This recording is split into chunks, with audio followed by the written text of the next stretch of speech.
Hello, welcome to my channel. Today I want to be doing a part 2 of the Indigo Soul Characteristics. I don't know how many parts I'm going to be doing because I know I'm forgetting a lot of stuff, and most of the time I have to write it down or else I'll forget what I want to say. So let's get started. So indigos can and likely will get frustrated with closed-minded people. Some of them realize that a lot of society is brainwashed and mind-controlled by the television and the news and all of these things, but some of them don't realize why you can show them right in front of their face and they will deny it, and they don't understand how somebody could be that way, and it frustrates them to death. So if you're one of those people, that's one of the traits. So yeah, going back to the TV, they know if they're an awakened indigo, they do know that the television is used as a weapon. They know it was created as a weapon. They know that there's subliminal messaging being used. They know that there's sigil magic being used. They know, that all kinds of things are happening when it comes to the TV. Because if you think about it, how else could they have gotten into the home of every single person? It's a great way to get into the home of everyone. So they would suggest giving it up. So indigos, they have extrasensory perceptions. Some would call this a curse, some a blessing. It really just depends. Personally, I don't like it. I don't like feeling everybody else's feelings around me, and it really interferes with everything. I'm just not too excited about that. Although it can help you, if you're in danger and all these kinds of things. Intuition can help you, but feeling everybody's feelings, like I live in an apartment building, and it's like living in a pigeon coop or something. All the feelings of everybody just gets to you. You pick up on everything because you're so empathic, and it's not an easy thing.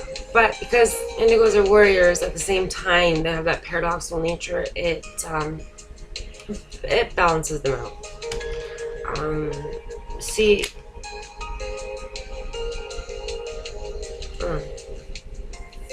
So they will tell you about their past lives. Even if they don't have any memories of their past lives, they will still talk about their past lives.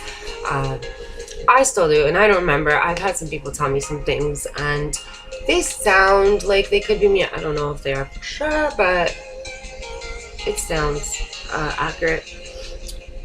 So they will still talk about past lives, whether they remember them or not. They'll still talk about them. Let's see. Like they've had past lives. They're 100% aware of that. It's like the same way that they know that their twin flame is like an eternal, their eternal other half, because they, like, even though I don't have memories of my twin flame, my heart does. My heart can feel them. So even though there's no physical memories, there's still memories there. The same thing with the past lives. Like they have this imprint of knowing that they've lived before. And so they, all indigos have a mission. They come in with a mission. They might not know what their mission is. Most indigos don't come in knowing their mission, especially first wavers. They have to go through a whole process. I think I talked about how they're so deep undercover, not even they know they're undercover. Same thing. It's like they're waking up to this person that they really are, because the person that they actually thought they were is not the person that they actually are. So they actually have to wake up to this slowly, and it's a very difficult thing for some of them. It can be very jarring, very as slow as it is, and it's pretty slow. Like when I first started learning about my indigo roots, it was when I started seeing 1111, and it's what I call the divine helper, because 1111 had pushed me to figure out pretty much everything I know spiritually right now, because it was so like, look at me all the time. It was just like, anyways, the first thing I had found out was that piece called Bringers of the Dawn, the wake-up call for the family of light. And right after that, that's when I saw Indigo on the Indigo traits, and I was like, I watched them and I was like, wow, that sounds exactly like me. I must be one of these Indigo people. And I got some books and I read them and I was like, yeah, I think that I am one of these people, but I didn't know for sure. And when I was speaking to somebody about twin flames, I went to a twin flame counselor, speaking to them about that, that's when they're like, because they said I go into very deep, very dark situations on purpose and all this stuff, which is true. I do that for information, for documentation. And I said, why? They said that there was like entities and stuff, and I was like, well, and they said that lost souls, I'm interested in helping lost souls. And I was like, well, aren't I interested in good souls at all? Or I said, is there any good souls around me? And he's like, you're not interested in good souls. You're interested in either bad guys or lost souls. And then his wife was laughing in the background. And then I was like, what? Why? But like, I knew this. Like, it wasn't a surprise to me, because I just know that, even though I know I've been doing this. Like, this is my, I do want to save lost souls, and I do want to save souls, like, especially from the trap of drug addiction. That is the number one, which I really want to get to, but I have so much information on that I need to collect it all, and it's this, I've been working on this for years, so. But yeah, darn, I forget what I wanted to say. Anyways, I guess we can just, oh no, yeah, I was saying that so I said, is there any good souls? And they're like, no, only bad guys, lost souls. And then I was like, why? And they said, because you think that it's your job to transform them all, to help transform them all. And I was like, what? And he's like, yeah, you're an advanced Indigo. And I was like, oh, I knew it. And I was like, yeah, I was going to ask you, because I just forgot to ask before he said it. And he said, yeah. So everything that they said, I was already suspecting, except for one thing. They said that Romania, where I was born, it was a very dark, and I picked up some dark things from there, but I wasn't aware of that. But everything else, like everything else they said, it was like, I suspected it, and some of the things, I was just like, and I told him not to sugarcoat it. I probably shouldn't have said that, because after all that, I was in like a fit of rage for about 3 months. I couldn't talk to anybody. I couldn't, not even the male, like nobody could like come talk to me or in front of me without me like having a fit of rage. Like I was like, how could I do this to myself? How could I put myself in so much danger?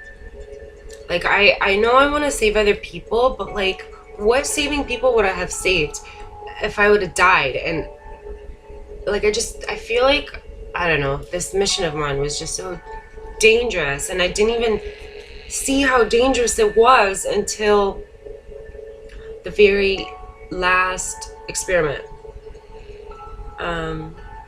Anyway, that's a whole nother story, but let me get on with this. I don't even know where I left off. Let's just start here.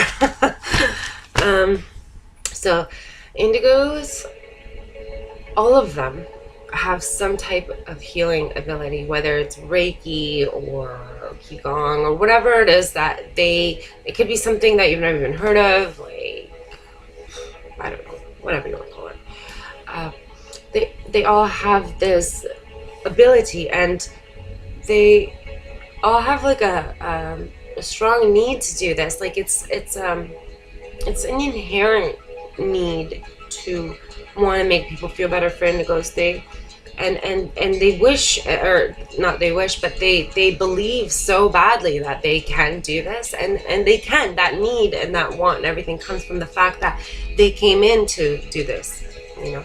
And a lot of them go what I call starfishing, That's when you just look at the sky and you wait for just stuff to, you know, and you see things. Like, I've seen so many things starfishing, and these days, I mean, there's so much stuff that you can see out there. Like, it's crazy. Like, even in the daytime, lots of stuff. Starfishing, yep. So they are highly intelligent, but their brand of intelligence isn't widely known. It's a different type of intelligence. It's not like book smart type of, like, they hate school. They know it's a broken system. They don't like to be confined in that type of. They're very creative. They want to learn. They want to learn everything themselves. They don't want to go by somebody else's experience of what they learned. You know, they want to learn it themselves. And like I was saying, yes, they're extremely creative beings. They are so creative, and they can create some pretty crazy things I've seen. And I think I've touched on this before with authority, but they refuse to take like dictatorship. They will not sit there and take a dictator. If you want to get along with an indigo, you have to partner with them. You cannot tell them what to do, because they will sit there and they are stubborn, because they know that they are not. They know they're a highly advanced being, so they will fight.